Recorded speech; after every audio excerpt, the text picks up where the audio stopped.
Hello everyone, welcome to my channel healthy minds. तो आज हम पढ़ेंगे हंटर कमीशन के बारे में। And this topic come under BEd contemporary India and education subject. So let's begin. तो हंटर कमीशन 1882 में आया था, जिसमें लॉर्ड रिपन को अपॉइंट करा गया था, जो कि हमारे वॉइसरॉय ऑफ इंडिया थे। उसके बाद सर विलियम्स ने लीड करा गया था हंटर कमीशन, जो कि chairman members of viceroy executive council के साथ। And there were 20 members. Hunter commission में 20 मेंबर्स थे, जिसमें नाम थे कुछ इंडियंस के, जैसे कि सैयद महमूद, आनंद मोहन बोस, भूदेव मुखर्जी एंड केजी तेला। And this commission was found on 3rd April 1882. And this commission believed for its comprehensive and wide recommendation. So इसका इंट्रोडक्शन ये था। अब ये बनाया क्यों गया था, हमको ये भी जानना बहुत ज़रूरी है। Because the power of administration went from East India Company to Crown in 1857। क्या हुआ था, जो पावर ऑफ एडमिनिस्ट्रेशन थी हमारी, वो ईस्ट इंडियन इंडिया कंपनी से डायरेक्टली क्राउन चली गई थी। इट मीन्स इंग्लैंड चली गई थी डायरेक्टली 1857 में। और सारा जो भी मैटर था वो क्वीन हैंडल कर रही थी। The queen wanted to induce religious naturality as per the policy come in 1858, neutrality. So जो क्वीन चाहती थी कि जो रिलीजियस न्यूट्रलिटी बनी रहे, इसलिए उन्होंने एक पॉलिसी को निकाला था 1858 में। Let me use pen.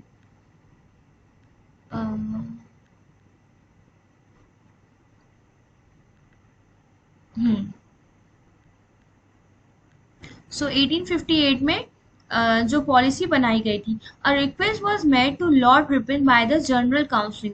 क्या हुआ था, जो जनरल काउंसिल ऑफ एजुकेशन थे, उन्होंने रिक्वेस्ट करी गई थी सर लॉर्ड रिपन को कि हमारे जो इंडियन एजुकेशन है उसको भी ज़रा सा चेक करा जाए।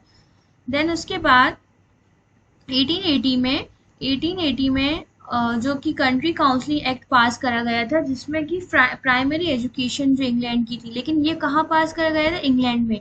इंग्लैंड की प्राइमरी एजुकेशन को सही करने के लिए। And the same way primary education in India was to be reform. और उसी तरह जिस तरह इंग्लैंड में प्राइमरी एजुकेशन को रिफॉर्म करा जा रहा था, वैसे हमारे इंडिया की प्राइमरी एजुकेशन को भी रिफॉर्म करा जाए। And there was a slow progress of primary and secondary education. हमारे इंडिया में 1854 से लेके 1882 तक बहुत स्लो प्रोग्रेस था प्राइमरी और सेकेंडरी एजुकेशन का। सो जब मेन फोकस क्या था हमारा, इसका हंटर कमीशन का, प्राइमरी एजुकेशन को, सेकेंडरी एजुकेशन को चेकआउट करा जाए। Now the next slide is aims of Hunter commission. अब एम्स क्या थे हंटर कमीशन के, हम ये पढ़ेंगे। They wanted to know the status of the primary education. वो ये चेक करना चाह रहे थे हमारे इंडिया में प्राइमरी एजुकेशन का कितना बड़ा रोल प्ले है। उसके बाद the evaluate the status of the government institution to be continued और नॉट।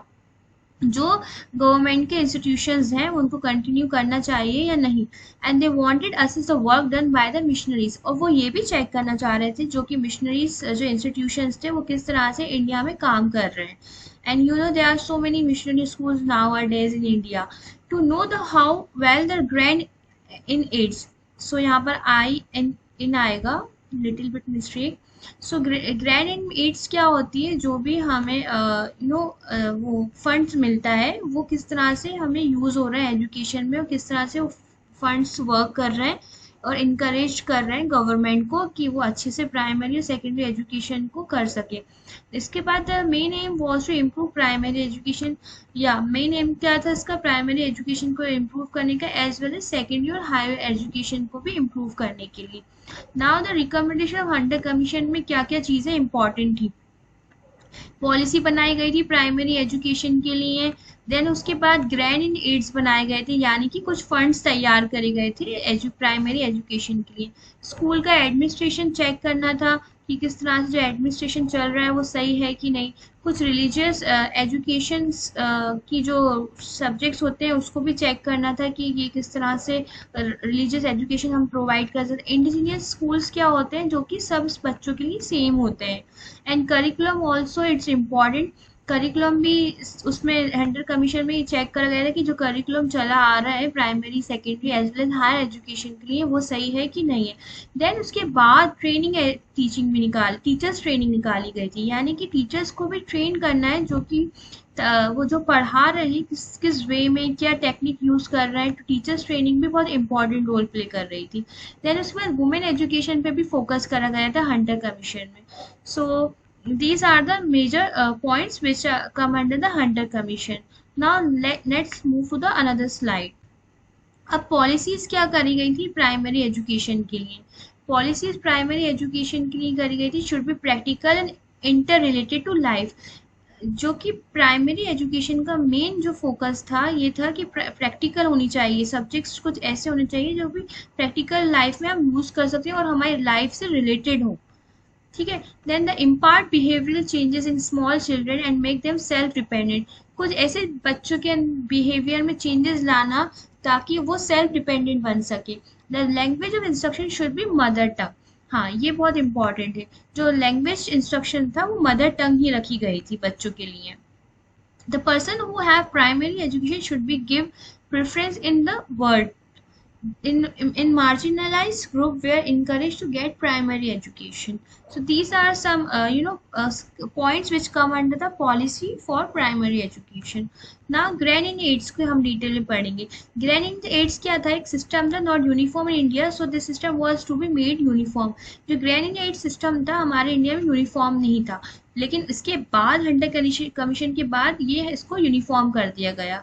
देन स्कूल एडमिनिस्ट्रेशन, जो टेक्स्ट बुक्स थी वो सिलेक्टेड थी as per the school, as per their schools. कुछ स्कूल्स ऐसे थे जो कि बिल्कुल रिलीजियस बेस्ड स्कूल्स थे या मिशनरी स्कूल्स थे, तो उसमें जो बुक्स थी वो सिलेक्टेड कर दी गई थी। Furniture should be simple. जो फर्नीचर था, जो बच्चों की सिटिंग अरेंजमेंट थी, उसको भी बहुत नोटिस करा गया था, उसको भी बहुत सिंपल मॉडिफाई कराया गया था। School holidays and school hours could be per local needs and evening और night school could be open as per the necessity. Even आज भी कई यूनिवर्सिटीज हैं, कई स्कूल्स हैं जो कि नाइट शिफ्ट में भी लगते हैं, क्योंकि most of the people are working at day and they want to continue their study, so they can join night schools also. So night schools पे भी फोकस करा गया था अगर रिक्वायरमेंट थी तो। Then उसके बाद religious education. The government wanted religious neutrality in institution, but in private institutions were free to impart religious education. या जो गवर्नमेंट स्कूल जो थे वो रिलीजियस न्यूट्रलिटी रख रहे थे, लेकिन जो प्राइवेट इंस्टीट्यूशंस थे वो अपने रिलीजियस एजुकेशन को रन कर सकते थे। While providing the grant in aids, religious education institution only teaching to be looked for. जो भी एड्स दिए जाते थे एजुकेशन के लिए, उसका मेन काम यही था कि एजुकेशन को आगे लेकर जाएं। इंडिजिनियस स्कूल्स क्या होते हैं? There were many indigenous schools imparting primary education, so in Hunter commission recommend to provide financial assistant to them. बहुत सारे इंडिजिनियस स्कूल्स भी थे जिसमें ना बच्चे एडमिशन लेते थे, तो उनके लिए फाइनेंशियल असिस्टेंट को भी प्रोवाइड कराया गया था। ना करिकुलम हमें सब पता है क्या होता है, सिलेबस होता है, किस तरह से करिकुलर एक्टिविटीज को रन करना है स्कूल में। तो curriculum should be made as per the demand of local needs. अब जो हमारे इंडियन स्टूडेंट्स या इंडियन सोसाइटी की जो लोकल नीड्स थी, डिमांड थी, उसको देखकर करिकुलम बनाया गया था, rather than seeing the students who are in England. England का करिकुलम सिस्टम हम इंडिया में नहीं चला सकते। The useful subjects to be included in the curriculum. जो यूजफुल सब्जेक्ट्स थे करिकुलम में इंक्लूड करे गए थे, जैसे कि साइंस हो गया, मैथ्स हो गए, हिंदी हो गया, ये सब जो सब्जेक्ट्स थे इनको मेन सब्जेक्ट्स में इंक्लूड करा गया था। such as geography, accountancy, agriculture, medicine, physics, etc. should be included in the curriculum as these are closely related to real life. Geography, accountancy, agriculture, medicine, physics and many more subjects जो भी हैं वो हमारे real life में बहुत ज़्यादा काम करते हैं। geography अगर हमें आती है तो हम we can come to know our physical structure of our world. accountancy भी बहुत important है बिजनेस में and day to day life में यूज आती है। एग्रीकल्चर, हमारा इंडिया एग्रीकल्चर बेस्ड था, तो पूरा एग्रीकल्चर सिस्टम सिखाना, मेडिसिन का, फिजिक्स का, इन सब का, ये सब बहुत इंपॉर्टेंट सब्जेक्ट्स हैं। In secondary education the curriculum separated in 2 parts. Sorry. Secondary education में क्या करा था, उन्होंने 2 पार्ट्स में करिकुलम को डिवाइड कर दिया गया था, जैसे कि literary and science to get ready for higher education. जो बच्चे लिटरेरी और साइंस की तरफ जाएंगे वो हायर एजुकेशन को ऑप्ट कर सकते हैं, और कुछ लोग जिनको हायर एजुकेशन नहीं चाहिए, they just want basic education, they just want a basic education knowledge, तो वो वोकेशनल फील्ड में जा सकते हैं जहाँ पर उनको सिर्फ प्रैक्टिकल नॉलेज मिलेगी। For example, if somebody want to become a mechanic, तो उसको इंजीनियरिंग की डिग्री की रिक्वायरमेंट नहीं है, वो इतना उसको प्रैक्टिकल नॉलेज सिखा देंगे वोकेशनल के अंदर कि वो आसानी से अपनी कोई शॉप या कोई भी कहीं भी सेटअप कर सकता है। सो these are the difference between the literacy and science and vocational part. Now the teacher training. Teacher training is very important. They said that for quality of education system, teacher should be properly trained. क्या कहा है कि अगर अच्छी quality का system चाहिए, हमें अच्छी एजुकेशन सिस्टम चाहिए, तो टीचर का प्रॉपरली ट्रेन होना बहुत इंपॉर्टेंट है। And that time 2 centres were there, one in Madras and another in Lahore. तो उस टाइम तो पार्टीशन हुआ नहीं था इंडिया और पाकिस्तान का, तो जो पहला सेंटर बनाया गया था टीचर्स ट्रेनिंग का वो मद्रास में बनाया गया था। Remember, it's a very important question, even ये आपके एमपी और सीटेट के एग्जाम में भी आ सकता है। पहला जो सेंटर बनाया गया था टीचर्स ट्रेनिंग का in Madras and another in Lahore. The teacher should include the theory and practical, and graduates need less training time than not graduate. It means जो टीचर्स थी उनको थ्योरी के साथ साथ प्रैक्टिकल सब्जेक्ट्स की भी, प्रैक्टिकल नॉलेज भी देनी ज़रूरी कर समझा। उसके बाद वुमेन एजुकेशन। वुमेन एजुकेशन का बहुत बड़ा रोल था हंटर कमीशन में। Lady teacher inspector to be appointed. जो गर्ल्स स्कूल या गर्ल्स कॉलेजेस होते हैं वहाँ पर लेडी टीचर को और इंस्पेक्टर को अपॉइंट करा गया था। Then education to be made free for women. जितनी भी एजुकेशन थी वुमेन से रिलेटेड वो फ्री कर दी गई थी। Change in curriculum for women, setup for women college university school setup करा गया। हॉस्टल अरेंजमेंट करा गया गर्ल्स के लिए, वुमेन के लिए स्पेशल अरेंजमेंट करा गया। पर्दा और व्हील, क्योंकि उस टाइम बहुत ज़्यादा पर्दा और प्राइवेसी का बहुत ख्याल रखते थे गर्ल्स का, सो इसलिए इनका इस चीज़ को अरेंजमेंट कराया गया। So with this we end the Hunter commission. Hope you understand. If you have any query or any doubt you can comment me. Thank you.